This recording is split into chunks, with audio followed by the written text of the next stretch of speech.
just manage technology, and I never have. I'm impressed with myself.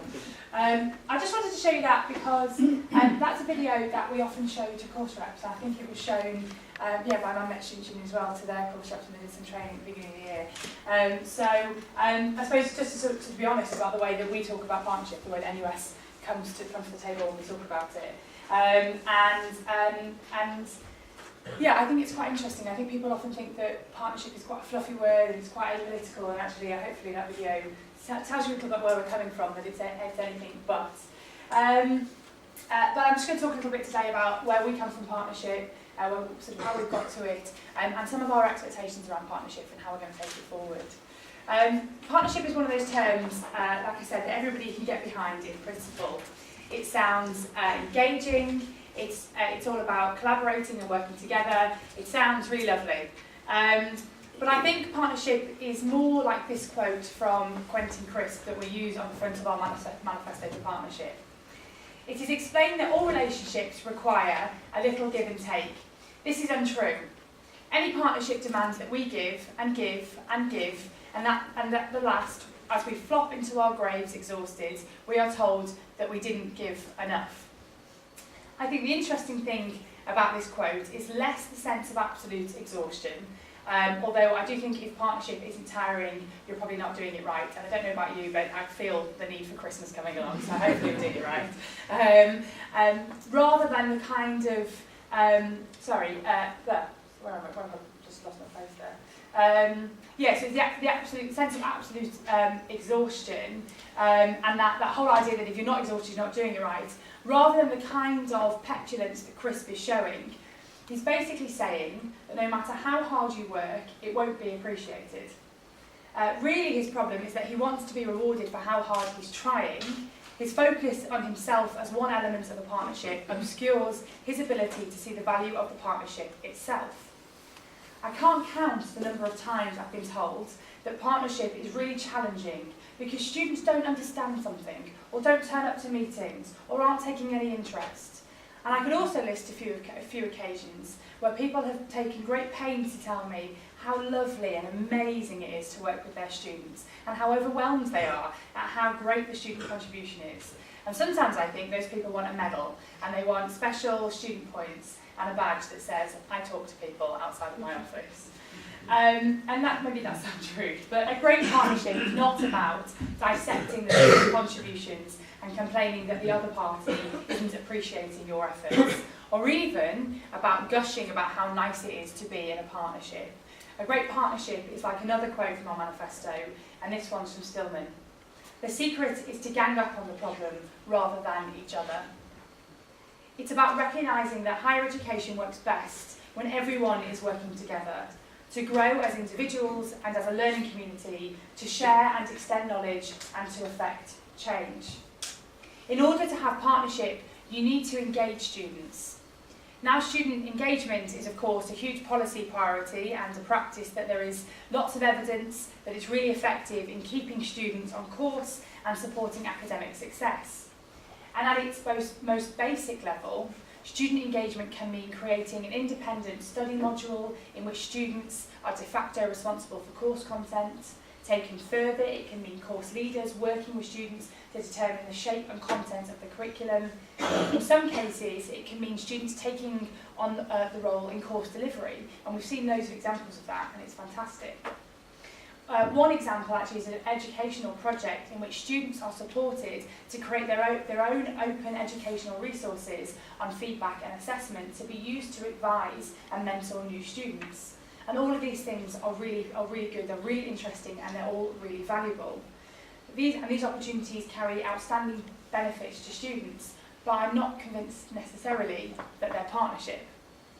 We are very clear that partnership is not the sum total of an institution's student engagement activity. Not least because these can often be projects that affect a minority of students, and there is a serious risk that those students who find it easiest to engage, or who are most likely to take up the opportunities to engage, will be those with the most social, economic and cultural capital. The findings of the recent HEFKE study of the outcomes from full-time undergraduate study for the 2006-2007 cohort should be a wake-up call to the higher education sector. Adopting the assumption, of course, that the cohort studies is not anomalous, it's unacceptable that characteristics like educational background, ethnicity, polar quintile or gender should be predicators of progression and success in higher education. Higher education should act to mitigate social inequality, not reproduce it. Where students have been able to be engaged, active partners in their learning, I think this can often come with a comfort and confidence in the culture of higher education, rather than being an attitude or an ethos the university seeks to cultivate in the whole diversity of the student body, particularly including those students who at a first glance do not seem like the conventional candidates for university education, but whose insight and experiences enrich immeasurably university life and who have the greatest potential to gain from university education. Drawing on the findings of What Works study of student retention, finding ways to support academic engagement for the full diversity of the student body is obviously a priority for improving retention and academic success. And the new NUS-hosted and sector-supported Student Engagement Partnership is one vehicle by which we can fast-track the enhancement and evaluation of practice in this area. For a student to benefit as an individual from higher education, they must be enabled to participate and engage with the learning community. But the challenge of retention and success demands that we consider in more depth what cultural beliefs and practices shape the learning communities we are inviting students to be a part of. A developed approach to retention and success that focuses on creating inclusive institutional cultures is surely needed. One in which widened participation practitioners with academics retain a clear sense of which student groups may experience barriers and disadvantage, but focus on shaping an environment that supports widespread participation and engagement, rather than trying to target too closely or address perceived deficits in students who may not find the prevailing culture accessible. An approach like the one described requires paying close attention to the experience of students and allowing students to tell the stories they want to tell. Issues of confidence, exclusion, expectation, and shared or different languages that underpin cultural considerations are hard to capture in a student survey or the student survey data that comes from that. Increasingly, institutions are mapping and exploring student journeys, considering points of transition and considering what categories like ethnicity, gender, or first in the family to go to university actually mean for the lived experience of students. More and more new categories and factors are coming into play, such as time poor, or lives at home, commutes onto campus, cares for a child or disabled relative, estranged from parents, or returning to higher education. Factors like these may intersect with other forms of disadvantage, or they may just be the reason why students don't feel completely at home with the prevailing higher education culture. And culture has an impact on access as well. If students are put off at the open day by what they perceive to be an unfriendly culture of higher education, they will not risk the investment, or they will go elsewhere. And if you want to talk to somebody about this, talk to the officers at Teesside University Students' Union, because anybody, often the students that have come to a Teesside Open Day, the ones that then end up going to Teesside, and they're obviously capturing something right in terms of reflecting the culture. So I think that's a really interesting sort of example. I hope that it makes it clear that for NUS, partnership isn't just about students having a nice time. It's about social justice. It's about building a more democratic society, about how students' voices, ideas, priorities and concerns are represented in the ongoing process of determining higher education futures. Because you don't just determine a future by having a bill in Parliament or by bringing national organisations together. Students' experiences are determined as much by decisions on their courses and in institutions as they are by national policy making, probably much more. And while we would absolutely argue that the right to be involved in shaping the learning community and institution you are part of is core to the UK higher education experience, this is not solely about students representing their interests as students. It is equally about the democratic deficit that exists in our society and how our higher education institutions can become spaces where different stakeholders deliberate, engage with the evidence, take account of diversity and heterogeneity of people and their interests, and make decisions about what is in the best interest of the community as a whole. It's about how students can become responsible citizens who hold lawmakers and vested interests to account, as well as being accredited future professionals. And at the minute, everybody is talking about the student interest. Students' interests are recognised in part because it is their contributions that fund the system, and in part because they, I would argue, have an absolute right to be treated well in the system and to be protected when an institution messes up. But we need to make the case not just for students' interests. Let's face it, I don't think anybody in the HE sector ever thinks they're not acting in students' interests, or they wouldn't admit it anyway. In the UK, we have a really proud tradition in the education of students organising to determine and represent their own interests. And it is this that we must defend, and not just students defending it, but staff as well. Students' unions serve an incredibly important purpose in supporting students to engage as partners, and there is always more we could do to improve on this. So, sort of on that note, something I've been thinking about recently is about course reps. I spend sort of a ridiculous amount of time actually thinking about course reps, but I've been sort of really thinking about what we talk about when we talk about the course rep experience, because I don't think we think about the experience of the people that either are elected or volunteer to do such an important job. And I don't think we think about the course rep experience in the way that our institutions think about the student experience. How much attention do we give to their motivations, to their identities as course reps, as well as the job we expect them to do for us? The information we expect them to gather or the input into the quality review cycle? How much do we know about how they feel about the role? About whether the job is empowering and satisfying, as well as serving a representation function? How much do we listen to our students' voices, as well as ensuring that the databases are filled, they attend the meetings, and the processes are all on track? We won't change the world if we behave like our institutions, like senior management often, in the way that we treat students. So there is this challenge about building better, more authentic, change-focused partnerships between students and their lecturers. But there is also that thing that we do really, really well, which is to be the voice of the collective, to be the leaders who express the political will of our membership. And the history of students' unions and the continued hard work of students' unions to be good at representing students has meant that around the UK we have a seat at the table in our institutions. On governing bodies, through democratic representation structures, through individual advocacy, and through the research and student engagement work we do, we are able to do the work of making things better for our students and holding our institutions accountable for how the decisions they make affect the current and future student body. And students' unions give students one of the most fundamental rights there is, the right to self-organise, to determine our own interests and to hold our institutions account for how they advance our interests. And the organisations who are responsible for regulating higher education, created by law to ensure that higher education institutions meet a shared standard, recognise that value. The student engagement chapter of the Quality Code says institutions should engage with the collective voice of students.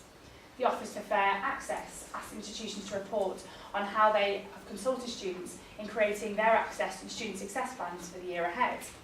The Office of the Independent Adjudicator, which is by far my favourite sector body, because Rob Barons is excellent, has consistently worked with students' unions and has recognised how important they are in the resolution and management of student complaints. We do not need an HE bill for the sector to come together to recognise the immense value of student self-organisation. Sorry. Winter cold. And that's such an important role that staff and lecturers and academics play in recognising that and advocating for that. So I'm going to ask you to do something now. I recognise it's not great to have a signal in here, but I'd like you to take out your phones, and if you're on Twitter, I want you to tweet, I want you to talk about the things that the Students' Union has done, or the things that, or the work you've done with the course rep to make your course better and to make the institution better. And I want you to use the hashtag #SUProud, Student Union Proud, at the end of it, because I think that it's not just Students' Union's responsibility to be talking about the work that course reps do, it's also academics. So I'll give you a couple of minutes.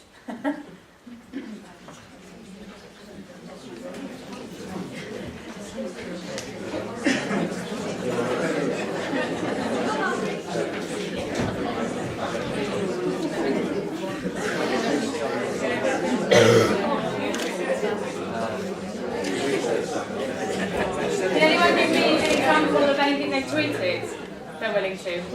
Or something you would tweet if you had Twitter? Yeah. Is there anything you would talk about in terms of your Twitter? Yeah, I had an interesting ground session. You had a ground session. What was that? Asked finally is how they're going to shape their year. Was that done before? Is that done before the start of the course? That's amazing. I think this is, I'm just asking about examples, and there's an example here about an ear to the ground session where you brought students together, final years together, to ask at the beginning of the year how they'd like to shape their year. And I get so frustrated when universities say, we do listen to them, we ask them right at the end, just before they're about to leave, what a fantastic time they've had. But bringing people together at the beginning and saying, like, let's have a conversation about responsibilities and how we're going to shape this, I think is a really perfect example of this. What else? Are there any other examples of work you've done with course reps? Yeah. Coffee and cake and a worry box. Oh, okay. With the reps and with the students in the personal tutor groups. That's fantastic. Throughout the year at different stages, not formal meetings, but just informal meetings with the whole of the groups. That's fantastic. And does that get yeah, and it does. And the worry boxes are you said we did. So we put on Moodle, which is our interactive learning system here. You said this, and they can say it anonymously by dropping it into the box. Obviously, we don't want absurd suggestions, clearly, but we look at them and then we say, you said this and we did this. So it shows an instant response. I think there's something important there about the difference between the conversations that are enabling people to have, but also recognising that people may not feel confident enough to have that, and that sometimes being able to do that anonymously is important. Yeah, I think that's fantastic. Anything else? Another example? One more, yes? We invited a course rep to be part of the that we made the HBA for the exam instruction. Amazing. So actively involving students in it. Yeah, that's fantastic. And I bet the ideas and the ideas they had around it was They certainly weren't the idea that we had. yeah, absolutely. No, fantastic. So just to sort of carry on from this point, students might be at the heart of higher education. They might have people defending their interests. We might be developing new and sophisticated ways of understanding their experiences, and we're engaging with them and working with them as partners. And all of these things are really great, and we can do so much with them. But they are not a substitute for students standing up and saying what their interested experiences are. I think that's what we've heard from the examples, and how they want to engage, and how partnerships are meaningful to them. And so student self-organising is something that we should treasure in UKHE, and something that we should actively defend and extend. And that ultimately is what students' unions do. So let's remind ourselves why it's so important that we ensure that every student has that basic right, the most fundamental right to representation by a students' union, and that our unions remain independent, that they are well funded, that they are welcomed as working in partnership with institutions to engage students. So just to finish off, and I think there's a couple of people who have heard this bit before, I'm not going to apologise for that because hopefully it's quite useful. And I really don't want to preempt any discussion that you might have today about what partnership means for you here at Man Met. I think that's really important that you take account for cultures and the situation that's happening here. But I do think there are some criteria that you can test your approach on and test your approach against, so I'll give you those today. Number one, are you asking students what they care about rather than what they want? And how does your approach create space for students to articulate what they value and accept that lots of students will value lots of different things? Just asking students what they want is massively unsustainable, but finding out what they care about creates the opportunity to build connection and community. This requires paying close attention to the experience of students and allowing students to tell the stories they want to tell. Issues of confidence and exclusion and all the things we talked about. that underpin these cultural considerations are hard to capture, like we said, and so giving them that space to have those conversations is really important. Number 2, does your approach invest students working with academics with the power to actually make a difference at the level of their experience? There is no point in a partnership approach that only empowers the education officer to talk to the Pro-Vice-Chancellor, or that requires sign-off from a high-level committee every time a change is proposed. We encourage course reps to take on the radical act of taking their lecturer out for a coffee early in their course and starting a conversation about what their aspirations are for the course, what's worked or not worked in the past, what they're trying to do as teachers, and how and what feedback the lecturer would find particularly helpful. Not based on satisfaction surveys, but on teaching effectiveness, on what matters to students who are taking the course. And number 3, are you actively developing students to be effective partners?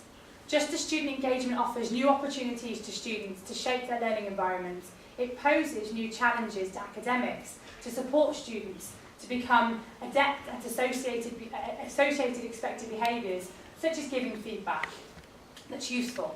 I think this is a sort of a big main often. Working with academic representatives, using technology and social media to support their learning, or becoming a producer of knowledge. Effective support for transition into higher education is absolutely crucial if students are to develop their understanding of their environment, connect into a learning community, and develop the attitudes and behaviours that will help them to be active within it. And finally, have you left room for your partnership to grow and develop? As the student body changes and as new officers take up the leadership roles in the Students' Union, as new academic staff come in and new ideas and insight emerge around what the student experience is lived out on your campus, how is your partnership being revised and updated to reflect new challenges and new priorities? I think that's probably enough challenges for the time being, but I'm really excited actually to hear the conversations that are going to be happening today, and thank you very much for having me. Thank you.